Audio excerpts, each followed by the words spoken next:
developing situation we've been tracking for more than a week now, potential action that could impact your vote. We are talking about redistricting. Despite the Senate blocking it from a key resolution, still some questions tonight about what can still happen with just a day left in the legislative session, and it sounds like it's going to be a lot. The lawmakers might be working overtime, in fact. Our Mike White's been tracking this all week, joins us with the latest at the State House. What are you hearing over there?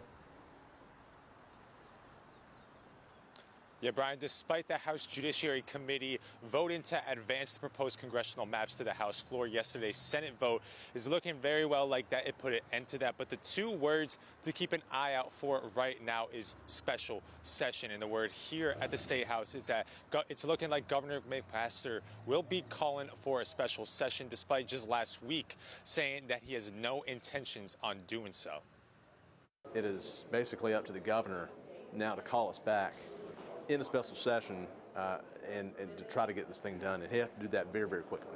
The clock keeps ticking as the General Assembly looks at one more day left in the legislative session. State Representative Seth Rose, who voted against the proposed redistricting maps in a House Judiciary Committee hearing on Tuesday, saying he thinks a potential bill could be pushed out before time runs out on the session Thursday. What I think we're seeing right now is some trickery where a bill is trying to be put together to then be pushed through the House and then pushed through the Senate to get to the governor's desk before 5 p.m. tomorrow.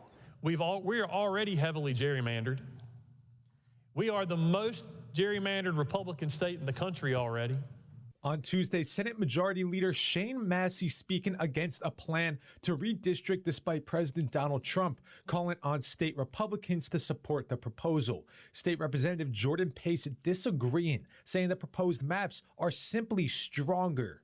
The map that's been proposed in the House bill has a better compactness score than the current maps. It has less county split by the current maps. It's about by every metric. Despite the Senate blocking redistricting from being included in the Sine Die resolution, Governor McMaster can call lawmakers back to work after the session ends at 5 p.m. Thursday if the House and Senate don't agree on a final state budget. So it is much more wide open.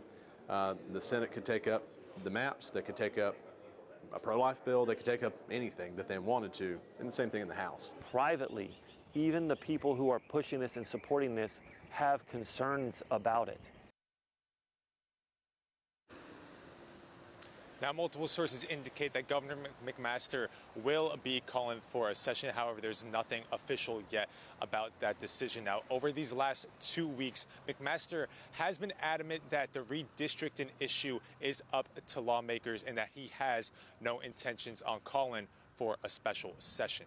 Reporting in Columbia, Mike White. Watch Fox News, Local First.